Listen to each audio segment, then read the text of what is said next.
친구야, 이거 진짜 남 얘기 같지 않을 거야. 어떤 대기업 임원이 이런 말을 했대. 평생 성실하게 살았는데 퇴직하고 나서 처음으로 쓸모없는 사람이 된 것 같았다고. 이 사람 그냥 평범한 직장인이 아니야. 대기업에서 30년 가까이 일했고 임원까지 올라간 사람이야. 후배들한테는 롤 모델이었고 퇴직할 때 다들 저 사람은 어디 가도 인정받을 거다라고 생각했대. 본인도 그렇게 믿었고. 근데 현실은 완전히 달랐어. 퇴직하고 나서 몇몇 회사에서 자문이나 고문 제안이 왔는데 다 기대랑 너무 달랐대. 연봉은 예전보다 훨씬 낮았고 직책도 임원이 아니라 그냥 자문역 수준이었어. 이 사람은 기다리면 더 좋은 자리가 나오겠지 하면서 결정을 계속 미뤘어. 근데 6개월, 1년이 훌쩍 지나니까 제안 자체가 점점 줄어들더래. 어느 순간부터는 시장이 자기를 잊은 것 같았대. 그때야 뭔가 잘못됐다는 걸 느꼈다는 거야. 회사 안에서는 그렇게 인정받았는데 왜 밖에서는 평가가 다른 건지. 이 사람이 뒤늦게 깨달은 게 있어. 회사 안에서의 경쟁력이랑 회사 밖에서의 경쟁력은 절대 같지 않다는 거야. 이거 한 사람 얘기가 아니야. 20년 넘게 헤드헌터 일을 한 사람이 직접 겪은 패턴이래. 오히려 힘들어했던 사람들은 평범한 직원이 아니라 한때 잘나갔던 사람들이었대. 왜 유능한 사람일수록 퇴직하고 더 힘들어질까? 이 사람이 그렇게 된 이유 의외로 단순해. 바로 성공 경험 때문이야. 30년 가까운 회사 생활 동안 대리, 과장, 차장, 부장을 거쳐 임원까지 한 번도 후퇴한 적이 없었대. 시간이 지날수록 직책도 오르고 연봉도 오르고. 그게 노력하면 당연히 따라오는 결과라고 믿고 있었던 거지. 문제는 퇴직하고 나서도 똑같은 기준으로 세상을 봤다는 거야.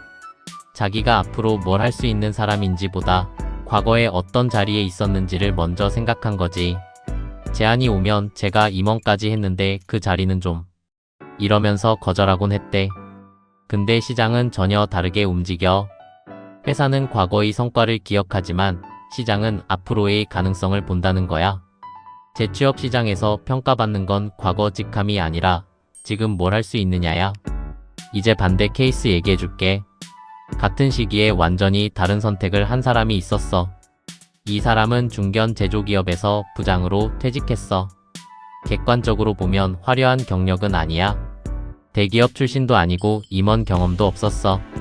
근데 이 사람은 퇴직하고 몇 개월 만에 새로운 일을 시작했대. 이 사람의 가장 큰 특징은 태도였어.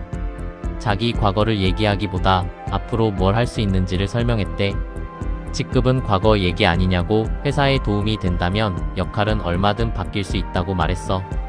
생산 관리를 오래 했지만 품질 관리나 협력업체 지도 업무도 할 수 있다고 했대. 사람들은 보통 대기업 부장 출신 임원까지 했다는 과거 직함을 앞세우잖아. 근데 기업이 궁금한 건 과거가 아니라 지금 뭘 할 수 있냐는 거야. 이 사람은 그걸 정확히 이해하고 있었던 거지. 퇴직 전부터 관련 교육을 꾸준히 받았고 협력업체 사람들이랑 인연도 계속 이어갔대. 새로운 기술이나 산업 변화에도 관심을 놓지 않았고 자기 경력을 한 회사 안에 가두지 않은 거야. 생산관리 경험은 현장 컨설팅으로 연결할 수 있었고 협력업체 관리 경험은 품질 자문 업무로 넓힐 수 있었어. 결국 퇴직하고 6개월 만에 중견기업 생산혁신 자문역으로 새 일을 시작했어. 연봉은 줄었고 직급도 낮아졌어. 근데 본인은 오히려 만족스러워했대. 예전에는 회사에 내가 필요했다면 지금은 시장에 내가 필요하다는 게 더 의미 있게 느껴진다고 말했어. 두 사람의 차이는 능력 차이가 아니야. 한 사람은 과거의 성공을 기준으로 미래를 선택했고 다른 한 사람은 미래의 가능성을 기준으로 자신을 바꾼 거지. 이제 이 얘기를 하는 헤드헌터가 정리한 3가지 착각 소개해줄게. 첫 번째 착각. 자기 경쟁력을 직함이랑 똑같다고 생각하는 거야. 제가 상무까지 했는데요. 본부장 출신인데요. 이런 말 자주 듣는데. 근데 기업이 사람을 뽑는 기준은 과거 직함이 아니라 지금 문제를 해결할 수 있느냐야. 두 번째 착각. 연봉에 대한 기준이야. 사람들은 마지막 연봉이 자기 시장 가치라고 생각해. 근데 마지막 연봉은 과거 성과에 대한 보상일 뿐이지 미래 가치를 보장해주지 않아. 세 번째 착각. 회사 브랜드에 대한 믿음이야. 대기업이라는 간판은 분명 강력한 자산이지만 그중 상당수는 사실 회사가 준 경쟁력이지 내 것이 아니야. 회사를 떠나면 개인의 전문성이랑 문제 해결 능력이 훨씬 중요해진대. 그럼 처음 그 임원 얘기 어떻게 끝났을까? 몇 년 뒤에 다시 만났는데 조금 달라져 있었대. 결국 중견기업 자문 역할을 맡았고 이후 여러 프로젝트에 참여하고 있었어. 이 사람이 웃으면서 이렇게 말했대. 그때는 내가 회사를 떠난 게 아니라 회사가 나를 떠난 것 같았다고. 그리고 덧붙였어. 지금 생각해보면 가장 버리지 못했던 건 직함이었다고.